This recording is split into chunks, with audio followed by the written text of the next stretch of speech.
BuzzzTweet Radio does not own copyright for this copyrighted material, but under Section 107 United States Copyright Law, as noted by the United States Copyright Office, Copyright Act 1976, this video and the music it contains is for entertainment purposes only.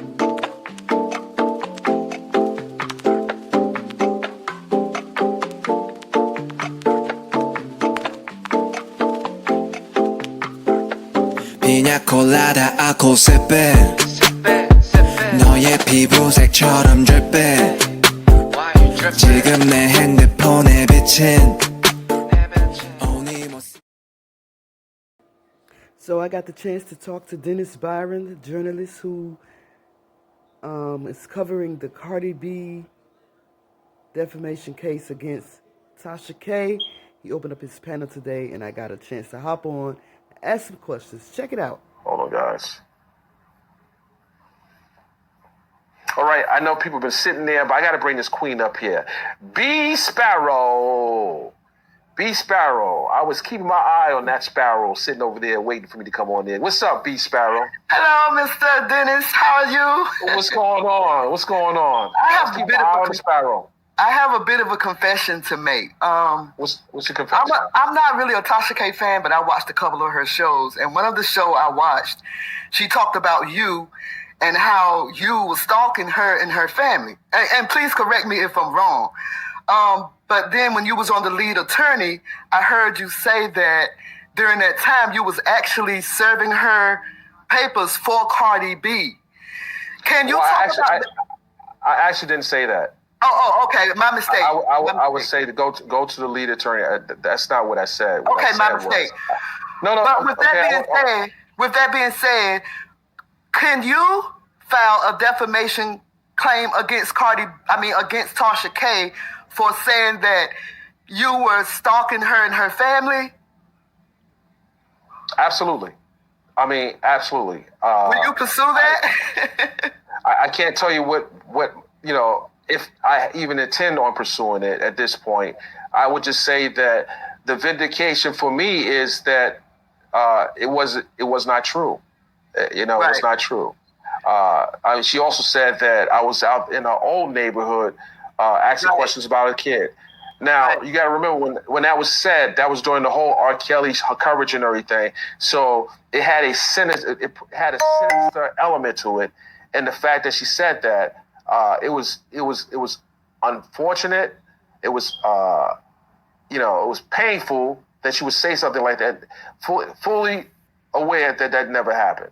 And I think that was to try to dissuade me from doing my job, and my job not only just dissuade me from doing my job, but to put me in a dark light. And it was just unfortunate. And I get it now, because now looking at the testimony and everything, and looking at the many awful things that she said in that courtroom as it related to even the person that was doing the interview with Star Marie Jones, knowing this person could have possibly suffered mental illness, but she put it still on the platform. Some people, that's why when people tell me when they, have a level of compassion for her, well, I can have compassion for you, but still think that you need to pay for what you said. Right. I did attempt to get redress for what was being done to me. And because she was going through something during the time, that's what was told to was communicated to the court, because she could never come to the jurisdiction where it happened at, where I received the call at, and so forth. But that's water under the bridge for me.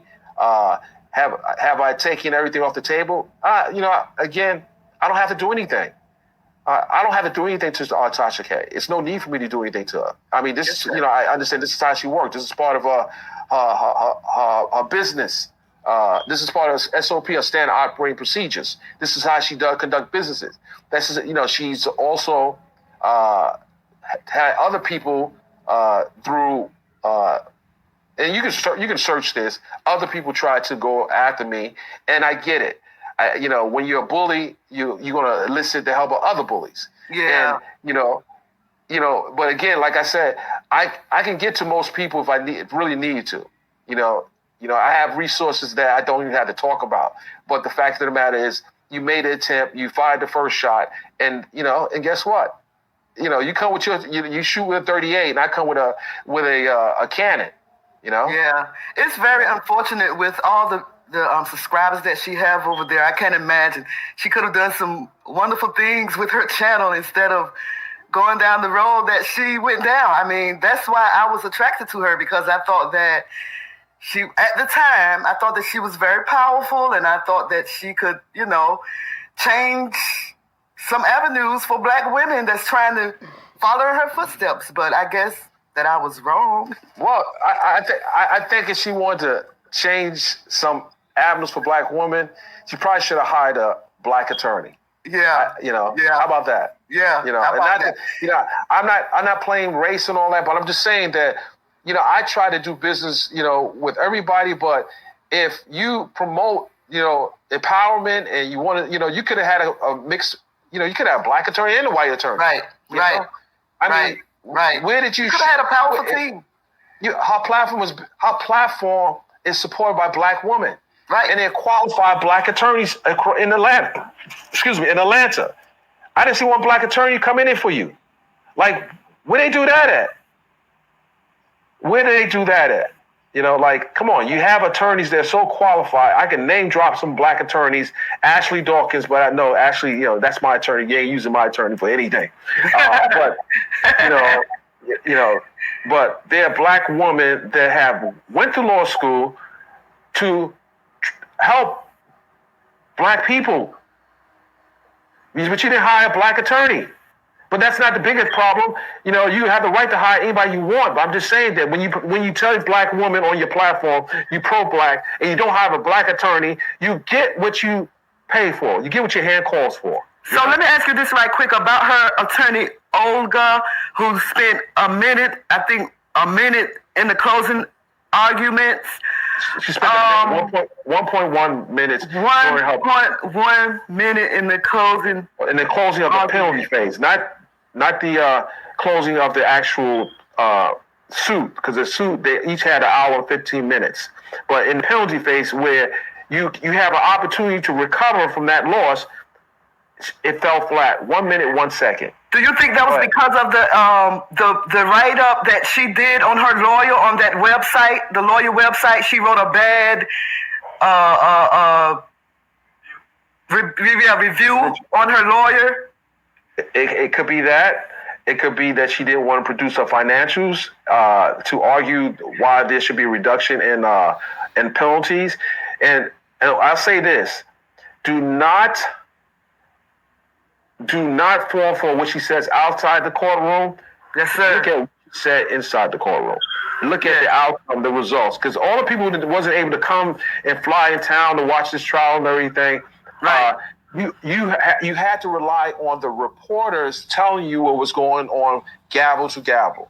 Now, you think Law 360 or myself is going to put my whole career on the line, not giving you the same thing? I didn't talk to the reporters and let me see your notes from the reports. Let me see your notes. I had other people in there that was covering it for my outlet as well.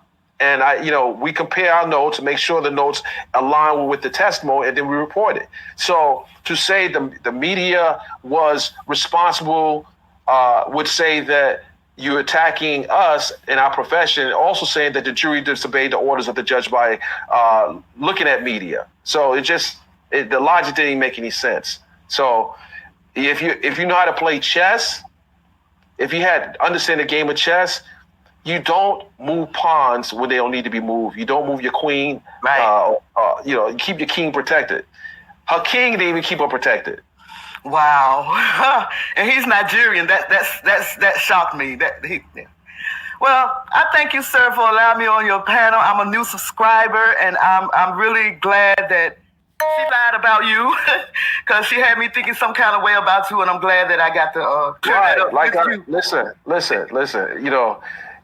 He's in my neighborhood asking questions about my kid. Yeah. Let's think about that for a second. Yeah. 1 second. I come into a neighborhood that she doesn't live in anymore. Our old neighborhood, asking questions about a kid that I don't know a kid. Listen, I got grandkids. I got 4 grandkids. If I'm asking a question, I'm asking about questions about my grandkids and my daughters and my son. And that's the question I want to ask. You sound ridiculous, and I wasn't able to speak out so much, and still not going to speak out too much right now because there's some things that are impending, and I would just like to keep that. I had to be as unbiased as possible. But obviously, when you take a shot at me in that manner, it has ramifications. Right. Maybe, it has ramifications. Not me directly, but the outcome of the case, I knew that, I saw that there was evidence that she was engaged in cyberbullying. And, Cardi reached out to me. I didn't reach out to Cardi. She reached out to me, and she wanted help. She was in distress. She knew I worked on other high-profile stories, and she needed help. Awesome. She needed help. And you came to the rescue. Right, absolutely. If I have people now reaching out to me in my, they're going through some similar things, and I'm looking at everything. I'm ascertaining whether or not it's something I can really help out with. I just don't work with celebrities. I work with people that are less fortunate and they're able to defend themselves. Right. I mean, if I can't use the tools that God gave me to use in my career, being almost 60 years old, then what good are the tools? What good are the tools if I can't help someone else? So when people take advantage of the weak, if you have the ability to help to lift that person, then try to lift that person. Right. I don't care if you're a celebrity or you're the guy next door. I grew up in the hood. I grew up in the hood, and I understand how people were bullied. So hey, and she's from the Bronx, and I have a special affinity towards people from the Bronx as long as they're doing the right thing. Not everybody in the Bronx is good people. I can tell you that now. Not everybody from the Bronx are good people. So it's not like I'm supporting everybody from the Bronx, but if you're doing the right thing, you're helping people, you are using what you have, your abilities to help other people in a good fashion. Yeah, I'm probably going to lean towards helping you. But if I find that you are not, genuine in your messaging, then I'm probably not. And that's all I got. Really, I appreciate you coming on the platform, guys. Thank you, sir. We got 1,989. When I get off this live, I better see at least 1,900 people there. I appreciate you supporting the channel. Yes, I know sir. you could be doing something else. Is that a microphone I see? What's that there? Seeing it right there is that a microphone? What, right here? Right here? Yeah. What's Yeah, that? that's my snowball mic. Yeah, I said, what the heck going on here? What the Snowball hell going mic. on? It look good. I have one here too, by the way. Hold on. Bring that mic here. Hey. Okay. You good. Thank you, sir. Have yourself a great day. Listen. I got to tell you this before I leave. This is very important. I want you to pay attention. Okay. Change the battery in your smoke detector because I heard it beeping. Yes. Thank you. Go change that battery. Thank you. Go ahead, go get that battery changed. We don't want your beeps over here. Yes, sir. That's a smoke detector battery. Please Don't mean to put you out there, but thank you, sir. Have a blessed one. You too now. You too. Yeah, it's already changed. No. I hear the guy in the background. He needs to be changing that. That's my husband. I know he needs to be changing that. You don't be hearing no beeps. Okay. Bye-bye. Take care now. Take care. All right, guys. I got to get up out of here. I appreciate you guys, coming to the platform. I'm trying to get in the groove of this. Bear with me. I'm trying to step it up a little. I know you saw my first video. You saw my second video. Every day it's a growing process. Nothing happens overnight. Thank you for listening. Don't forget to like, comment, and subscribe to my YouTube channel and also to my Spreaker podcast. The link is in the description box.